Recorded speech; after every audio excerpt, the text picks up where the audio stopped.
E os rumores de que o Marcos Braz poderia sair, que iriam contratar um novo diretor executivo, ele disse que não, que nem está pensando nisso. Então, repeliu aí qualquer possibilidade de mudança, né? Não significa que isso não possa acontecer mais adiante, né? Talvez para o ano que vem, enfim, mas pelo jeito, por enquanto, não vai mudar nada. Não vai mudar nada. Eu acho mais fácil ele mudar de ideia com relação ao técnico e, dependendo do resultado de sábado no jogo Botafogo e Flamengo, ele abrir mão do Sampaoli do que ele fazer uma mudança estrutural no departamento de futebol. Pela questão política também, o Marcos Braz tem um cargo que é um cargo político, é um dirigente estatutário, não é um profissional contratado. E daqui a um ano e pouco tem uma eleição. Então, acho que tem esse contexto que não pode ser ignorado, né? Não estou aqui justificando nada, só estou tentando traduzir o momento, mas ele negou veementemente, falou, nem se pensou nisso, foi a resposta dele. Ou seja, pelo jeito, não vai mudar nada na estrutura do departamento de futebol do Flamengo, que precisa de mudança, sim. Não sei se no meio do ano, no meio da temporada vai resolver, até porque eu acho que não... Eu falo sempre isso, não adianta tirar o Marcos Braz e colocar o Braz Marcos. Magrinho, né? Um cara com o nome dele invertido e magro, ele é gordinho, o cara magrinho, não adianta nada. Se for o mesmo cara, um dirigente que é um cara que tem uma profissão, um é vereador, o outro pode ser empresário, um pode ser médico, pode ser jornalista, não importa a profissão, mas tá ali, mas não adianta, você tem que ter um cara de frente, um diretor executivo com um viés técnico, capaz de discutir aspectos do jogo com a sua comissão técnica, que é um profissional que no Brasil desconheço que exista. Todos os diretores executivos que a gente vê nos grandes clubes são caras de mercado, para contratar jogador. Eu estou falando de um cara que faça esse trabalho com mais amplitude, ou seja, alguém que, por exemplo, aquela coisa, o técnico chega e fala, eu quero contratar fulano de tal. Por que você quer contratar? Por tal característica, assim. Sérgio, mas nós temos aqui 3 jogadores que fazem isso. Por que você quer contratar esse cara? Não, porque tem isso, sabe, o técnico tem que ter alguém que converse com ele, que convença. Agora mesmo, o São Paulo queria o Alan de qualquer maneira, né? Queria o Alan, o Flamengo foi lá e fez um esforço danado, o Atlético fez jogo duro para vender, vendeu.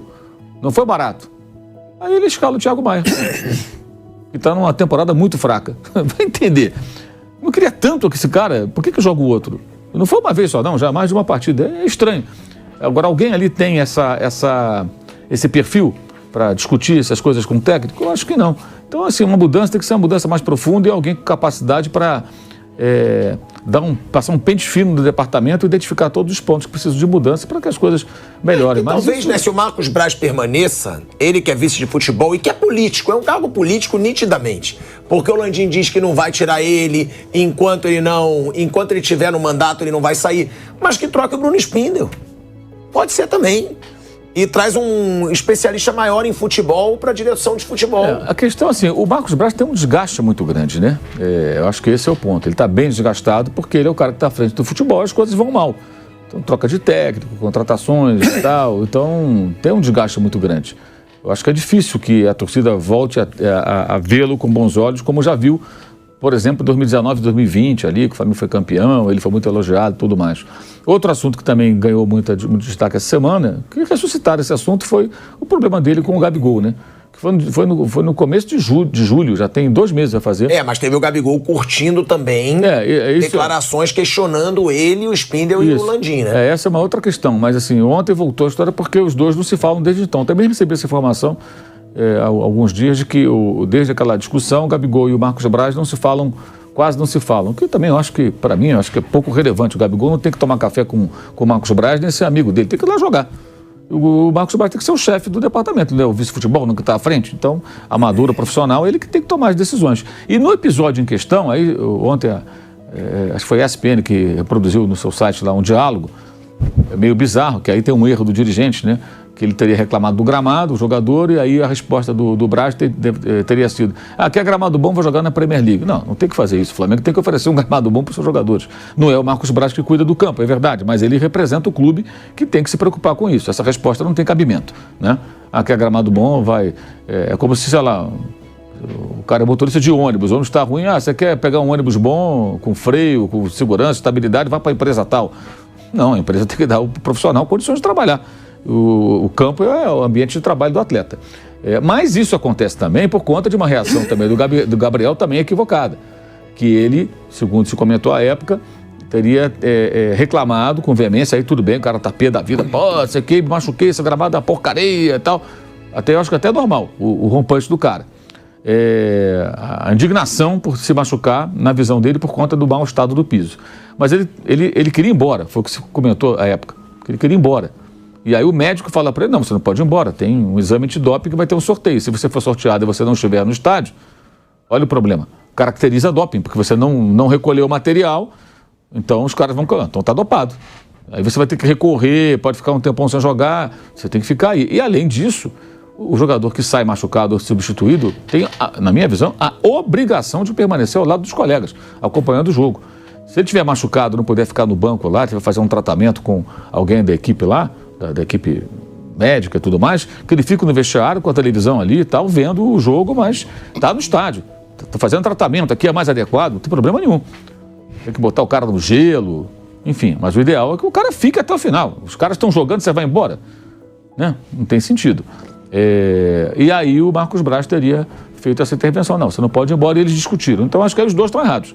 O jogador não pode querer ir embora no meio do jogo, está errado. E o dirigente não pode falar para ele que se ele quiser gramado bom, que vai jogar na Premier League.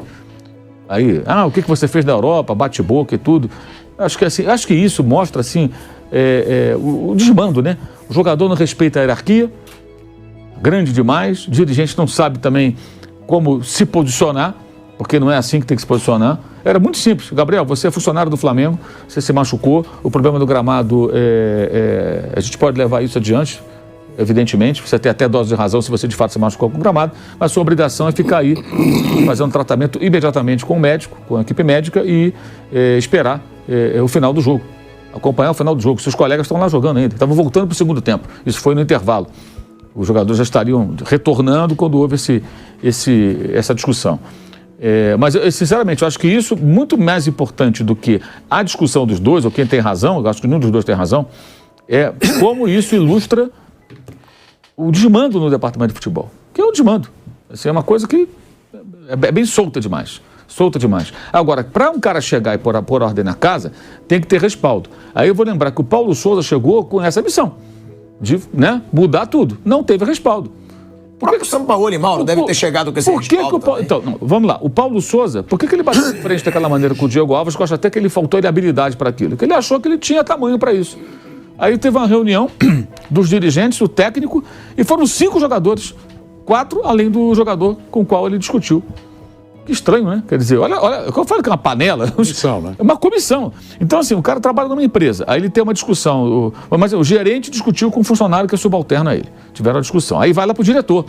Vamos conversar com o diretor, né? O diretor chama na sala, que ele tá assim, gerente, funcionário. Eu sou o diretor. O que é que aconteceu? Vamos resolver aqui. Aí o funcionário chega com mais 4. Isso não existe.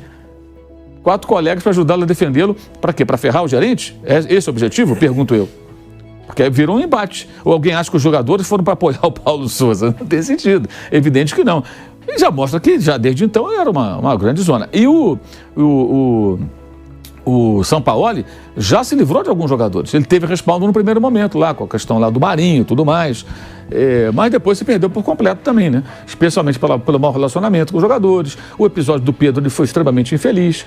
Primeiro porque ele postou no dia seguinte, na sua conta no Instagram, um texto meio que colocando o agressor e o agredido, o Pablo Fernandes, seu ex-companheiro, preparador físico, e o Pedro, jogador do Flamengo, que foi agredido, quase que no mesmo patamar ali, né? Temos que ajudar os dois. Não é isso. Ali já foi um tremendo gol contra. E depois, pela demora, levou semanas para conversar com o atleta quando ele voltou, e era necessário. Até porque o Pedro também publica na rede social aquela coisa de pressão psicológica, covardia psicológica, algo assim. Então já era para ter conversado antes. Então o São Paulo também cometeu muitos erros. Então, assim, se o pessoal falar, profissionalizar o departamento. O cara que chegar, ele tem que ter tamanho para peitar qualquer um, gente. Contratou lá o João da Silva dos Santos, veio lá de Portugal, o cara, o melhor gestor esportivo que tem na Europa. O cara chega no Flamengo para tomar conta. Aí o Gabigol chega no vestiário e fala que vai embora, que se machucou no gramado. O que esse cara faz? Faz um cafuné? Ou vai para cima do Gabriel? Alguém vai bancar esse cara? Senão ele vai espirrar também. Não vai mudar nunca.